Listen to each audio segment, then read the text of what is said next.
Bismillahirrahmanirrahim. Assalamualaikum warahmatullahi wabarakatuh. Alhamdulillahirrahmanirrahim. Assalatu wassalamu ala asrafil anbiya wal mursalin wa ala alihi wa sahbihi ajma'in amma ba'du. Baiklah, kami dari kelompok 1 akan menjelaskan materi kami, yaitu tentang hakikat pendidikan anak usia dini.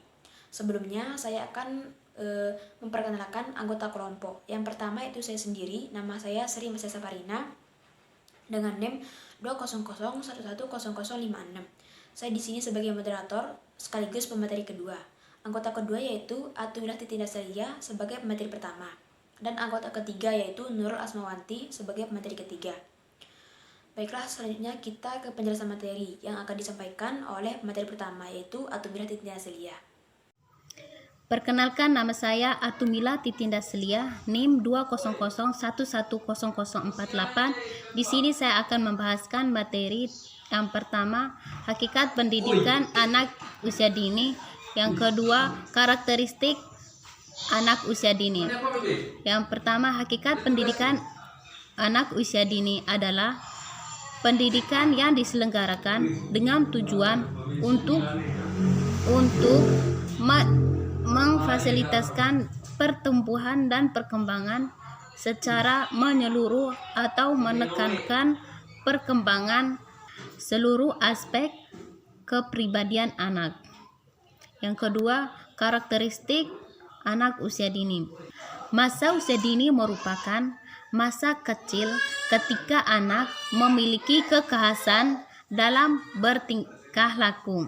Segala bentuk aktivitas dan tingkah laku yang ditunjukkan seorang anak pada dasarnya merupakan fitrah.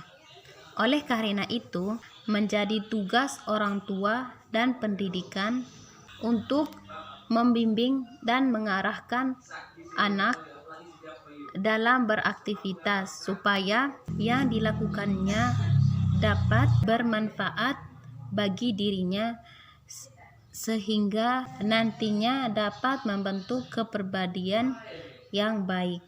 Islam mengajarkan bahwa manusia diciptakan dalam keadaan suci atau fitrah dan menyusun drama kehidupan sesuai kelahiran dan bukan sebelumnya. Manusia adalah suci, maka semua bentuk aktivitas yang dilakukannya adalah perilaku dirinya sendiri yang dibentuk dari lingkungannya. Manusia itu memiliki posisi yang otonom, maka anak ketika bertindak di depan orang lain itu adalah hak yang mereka miliki, hak sadar yang mereka lakukan meskipun belum memahami apa maksud yang mereka lakukan. Itu saja penjelasan dari saya. Selanjutnya akan dijelaskan oleh teman kita. Baiklah, saya di sini akan melanjutkan penjelasan dari saudari Atumilah Titindas Celia, yaitu tentang karakteristik anak usia dini. Anak usia dini memiliki karakteristik yang unik karena mereka berada pada proses tumbuh kembang yang sangat pesat dan fundamental bagi kehidupan berikutnya.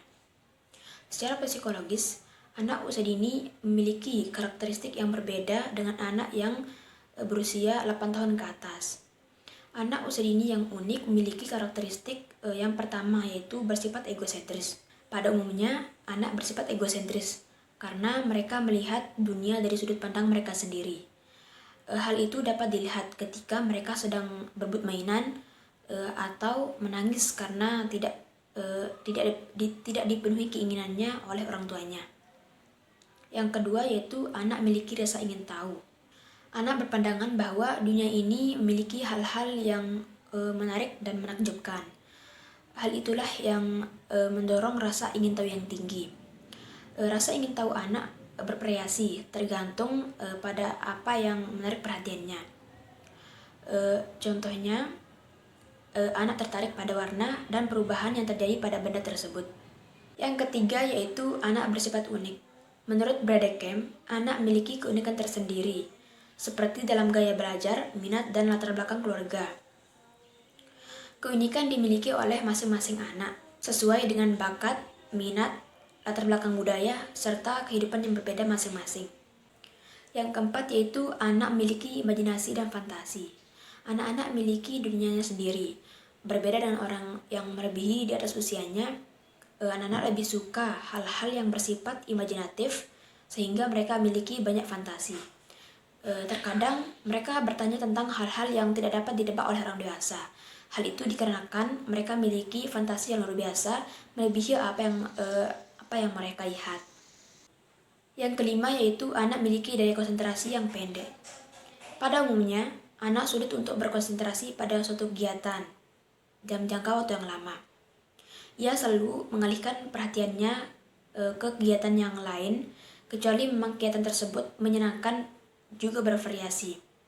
Rentang konsentrasi pada anak umur 5 tahun adalah 10 menit. 10 menit dapat duduk dan perhatikan dengan nyaman. Baiklah, hanya itu materi yang dapat saya sampaikan. Materi selanjutnya akan disampaikan oleh pemateri ketiga yaitu Nurul Asmawati. Baiklah, Assalamualaikum warahmatullahi wabarakatuh. Saya akan melanjutkan materi yang telah disampaikan oleh pemateri sebelumnya, yaitu tentang aspek perkembangan anak usia dini. Yang pertama, aspek perkembangan agama dan moral.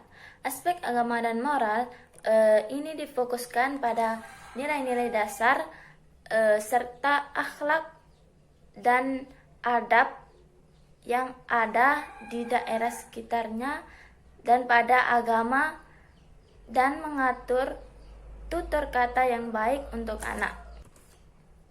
Yang kedua, perkembangan sosial emosional. Perkembangan sosial yaitu peningkatan kemampuan serta seorang anak dalam berinteraksi pada orang lain dan lingkungan di sekitarnya. Sedangkan perkembangan emosional adalah kemampuan anak untuk mengekspresikan perasaan melalui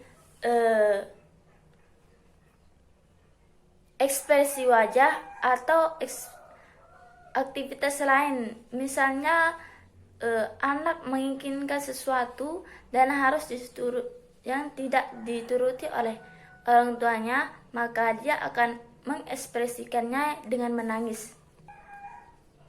Yang ketiga, aspek perkembangan kognitif.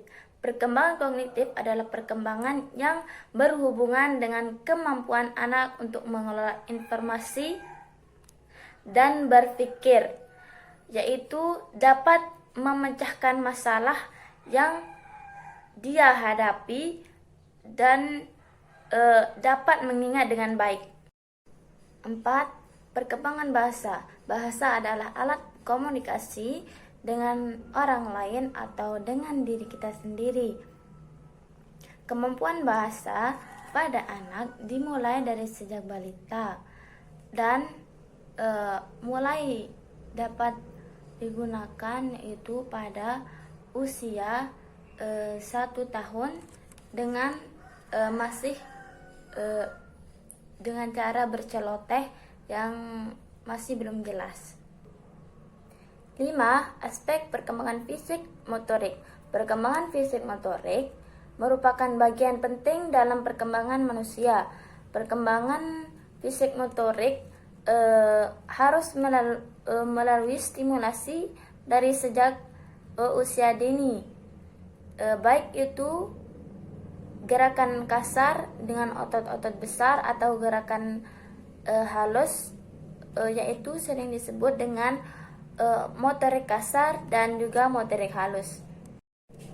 6. Aspek kreativitas dan seni. Kreativitas anak dapat meningkatkan aspek perkembangan kemampuan dasar dan karakteristik seni pada diri anak. Ilham Hadimah dan dalam Susanto menyebutkan bentuk kreativitas anak yaitu berpikir kreatif, sikap kreatif, dan karya kreatif. Baiklah, hanya itu materi yang dapat kami sampaikan. Semoga apa yang kami sampaikan dapat bermanfaat bagi kita semua. Kurang dan lebihnya mohon dimaafkan. Sekian dari kami. Wassalamualaikum warahmatullahi wabarakatuh.